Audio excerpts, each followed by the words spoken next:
Hi friends, welcome to our channel feel free to cook. இன்றைக்கி நம்ம சேனலில் ஒரு டேஸ்டியான எண்ணெய் கத்திரிக்காய் குழம்பு எப்படி பண்ணலாங்கிறத பார்க்கலாம். ஃபஸ்ட்டு ஒரு வானல் எடுத்து ஹீட் பண்ணியிருக்கேன்.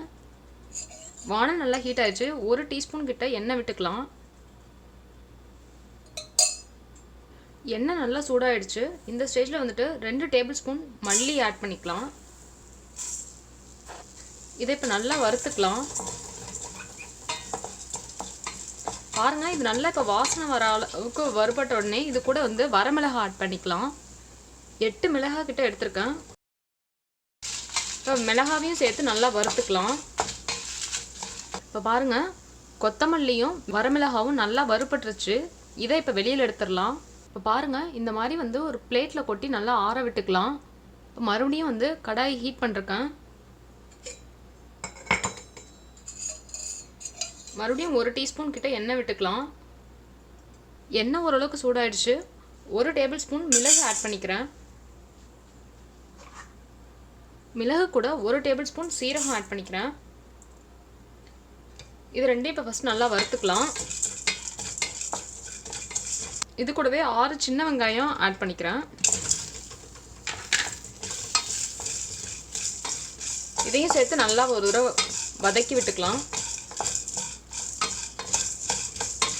இப்போ இது கூடவே ஒரு கைப்பிடி அளவு தேங்காய் ஆட் பண்ணிக்கிறேன். துருவின தேங்காய் இருந்தால் கூட நீங்கள் அப்படியே ஆட் பண்ணிக்கலாம். இப்போ தேங்காய் போட்டுட்டு நல்லா ஒரு தடவை கலந்து விட்டுக்கலாம். இப்போ தேங்காயில் இருக்க ஈரப்பதம் வந்துட்டு போகிற அளவுக்கு இது நல்லா வதங்கட்டும். இது ஒரு பக்கம் வதங்கிறதுக்குள்ளே நம்ம ஏற்கனவே வறுத்து வச்சுருந்த வரமிளகாய் கொத்தமல்லி இருக்கு இல்லைங்களா, இதை வந்து ஃபஸ்ட்டு வந்து கொஞ்சமாக தண்ணி விட்டு கொஞ்சம் நரன்னு அரைச்சி எடுத்துக்கலாம். இப்போ பாருங்கள், தேங்காய் வெங்காயம் எல்லாமே நல்லா வதங்கியிருக்கு. இந்த ஸ்டேஜில் வந்துட்டு நம்ம கேஸ் ஆஃப் பண்ணிட்டு இதையும் நல்லா ஆற விட்டுட்டு அரைச்சி எடுத்துக்கலாம். மிளகா கொத்தமல்லியை ஃபஸ்ட்டே அரைச்சாதான் வந்து ஓரளவுக்கு அரைப்படும். அதனால் இது ஓரளவுக்கு அரைப்பட்டதுக்கப்புறமா நம்ம வதக்கி வச்சுருக்கிற தேங்காய் சீரகம் இருக்கு இல்லைங்களா, இந்த கலவையும் சேர்த்து போட்டு இதில் அரைச்சி எடுத்துக்கலாம். பாருங்கள், இந்த மாதிரி கொஞ்சம் தண்ணி விட்டு கொரன்னு அரைச்சி எடுத்துக்கிட்டாச்சு. ஒரு சின்ன நெல்லிக்காய் அளவுக்கு புளி எடுத்து தண்ணியில் போட்டு ஃபஸ்ட்டே ஊற வச்சு வச்சிடலாம். இப்போ ஏற்கனவே நம்ம அரைச்சி வச்ச மசாலாவில் தேவையான அளவுக்கு உப்பு சேர்த்துக்கலாம். இப்போ இதை நல்லா மிக்ஸ் பண்ணி விட்டுக்கலாம்.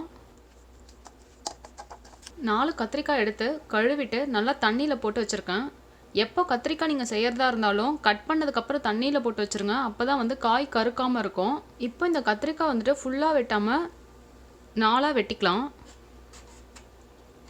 இந்த மசாலாவை வந்து இதுக்குள்ளே தான் நம்ம உள்ளே தடவணும்.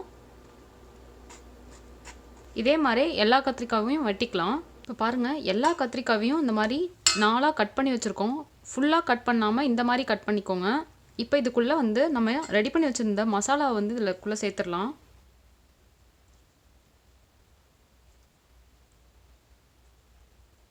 கத்திரிக்காய்க்குள்ளே நல்லா அந்த மசாலா இறங்கணும், அந்தளவுக்கு நல்லா ஸ்டஃப் பண்ணிக்கோங்க. இப்போ பாருங்கள், இதே மாதிரி எல்லா கத்திரிக்காயிலையும் ஸ்டஃப் பண்ணிக்கலாம். இப்போ பாருங்கள், எல்லா கத்திரிக்காயையும் நம்ம நல்லா ஸ்டஃப் பண்ணி வச்சாச்சு. மீதி நம்ம இருக்கக்கூடிய மசாலா இருக்கு இல்லையா, அந்த மீதி இருக்கக்கூடிய மசாலாவில் நம்ம இன்னும் கொஞ்சம் தண்ணி ஆட் பண்ணிக்கலாம். நான் மிக்சியை கழுவிட்டு அந்த தண்ணியை ஆட் பண்ணிக்கிறேன். இப்போ இந்த மசாலா வச்சு நம்ம இந்த குழம்பு வந்து செஞ்சுக்கணும். நல்லா கலந்து விட்டுக்கலாம். இது கூடவே ஒரு நெல்லிக்காய் அளவுக்கு புளியை எடுத்து வச்சுருக்கோம் இல்லைங்களா, அதை வந்து இப்போ நல்லா கரைச்சிக்கலாம். இப்போது இதுக்கு தேவையான அளவுக்கு புளியை இதிலே ஊற்றிக்கலாம். இதுக்கு பார்த்திங்கன்னா புளி வந்து கொஞ்சம் அதிகமாக இருக்கணும், அப்படி இருந்தால் தான் நல்லாயிருக்கும். இந்த மசாலா கரைக்கும் போதே எக்ஸ்ட்ரா வந்து தனி மிளகாய் தூள், உப்பு, புளிப்பு ஏதாவது ஆட் பண்ணணும்னா ஆட் பண்ணிக்கோங்க. இப்போ எனக்கு எல்லாமே கரெக்டாக இருக்குது. இப்போது நம்ம குழம்பு செய்ய ஆரம்பிச்சிடலாம். மறுபடியும் ஒரு பேனை ஹீட் பண்ணிருக்கேன். பேன் நல்லா சூடாகட்டும். பேன் ஓரளவுக்கு சூடாகிடுச்சு. இப்போ வந்து நல்லெண்ணெய் ஆட் பண்ணிக்கலாம். இந்த குழம்பு பார்த்திங்கன்னா முழுக்க நல்லெண்ணெயில் தான் நம்ம செய்யணும். நல்லெண்ணெயில் செஞ்சால் தான் நல்ல கெட்டியாகவும் வரும், ப்ளஸ் வந்துட்டு நல்ல டேஸ்ட்டும் கொடுக்கும். பாருங்கள், 4 டேபிள் ஸ்பூன் கிட்ட நல்லெண்ணெய் ஆட் பண்ணியிருக்கேன். இப்போ பாருங்கள், எண்ணெய் நல்லா சூடாயிருச்சு. 1/2 டீஸ்பூன் கடுகு போட்டுக்கிறேன். கடுகு நல்லா பொரிஞ்சிருச்சு. 1/4 டீஸ்பூன் கிட்ட வெந்தயம் ஆட் பண்ணிக்கிறேன். இது கூடவே ஒரு கொத்து கருவேப்பிலை இலை ஆட் பண்ணிக்கிறேன். கருவேப்பிலை நல்லா பொரிஞ்சதுக்கப்புறம் நம்ம எடுத்து வச்சுருக்கிற கத்திரிக்காவை ஒன்று ஆட் பண்ணிக்கலாம். இப்போ எண்ணெயிலே நேராக இது வந்து வதங்கட்டும் கொஞ்சம் நேரம். இது கூடவே 1/4 டீஸ்பூன் மஞ்சள் தூள் ஆட் பண்ணிக்கிறேன். இப்போ இது ஜஸ்ட்டு ஒரே ஒரு தடவை மிக்ஸ் பண்ணி விட்டுக்கலாம். மஞ்சள் தூள் ஆட் பண்ணதுனால இதில் இப்போ மிக்ஸ் பண்ணுறேன். இப்போ இந்த எண்ணெயிலே வந்து காய் நல்லா வதங்கட்டும். மூடி போட்டுட்டு அடுப்பை வந்து மீடியம் ஃப்ளேமில் வச்சு இந்த காய் நல்லா வதங்க விடலாம். இப்போ பாருங்கள், கத்திரிக்காய் ஒரு சைடு வந்து கொஞ்சம் வெந்திருக்கு. அதனால் இந்த சைடு நல்லா திருப்பி விட்டுக்கலாம். அப்போ தான் ஈவனாக வேகும். இப்போ மறுபடியும் வந்து மூடி போட்டு வச்சுக்கலாம். இன்னொரு 5 நிமிஷம் இந்த மாதிரி மூடி போட்டபடியே குக் ஆகட்டும். கத்திரிக்காய் பாருங்கள், இப்போ நல்லா கலர் மாறி இருக்கு. கிட்டத்தட்ட வந்து ஒரு 80% இதிலே குக் ஆகிடுச்சு. இப்போ நம்ம ரெடி பண்ணி வச்சுருந்தா மசாலா பேஸ்ட்டை வந்து இதில் ஊற்றிடலாம்.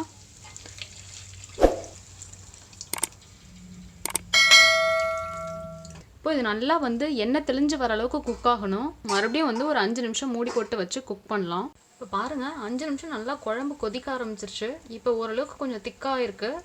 இந்த ஸ்டேஜில் வந்துட்டு மறுபடியும் வந்து மூடி போட்டுட்டு சிம்மில் இல்லைனா லோ ஃப்ளேமில் வச்சு குக் பண்ணலாம். அப்போ தான் நல்லா வந்து கெட்டியாகும். இப்போ பாருங்கள், ஒரு 10 நிமிஷம் நல்லா லோ ஃப்ளேம்லேயே வச்சு கொதிச்சதுக்கப்புறம் பார்த்தீங்கன்னா இந்த மாதிரி நல்லா எண்ணெய் பிரிஞ்சு வந்திருக்கு. இந்த மாதிரி எண்ணெய் பிரிஞ்சு வந்ததுக்கப்புறம் நீங்கள் கேஸ் ஆஃப் பண்ணிட்டு இதை சர்வ் பண்ணிக்கலாம். இது ஒயிட் ரைஸ்க்கு, சப்பாத்தி, தோசை, இட்லிக்கெலாம் கூட நீங்கள் தொட்டுட்டு சாப்பிட்லாம். நல்லாயிருக்கும். இந்த ரெசிபியை கண்டிப்பாக நீங்களும் உங்கள் வீட்டில் செஞ்சு பாருங்கள். செஞ்சு பார்த்துட்டு உங்கள் கமெண்ட்ஸ் எங்களுக்கு சொல்லுங்கள். இந்த ரெசிபி பிடிச்சிருந்தா மறக்காமல் எங்கள் சேனலுக்கு லைக், ஷேர் அண்ட் சப்ஸ்கிரைப் பண்ணுங்கள். தேங்க்யூ.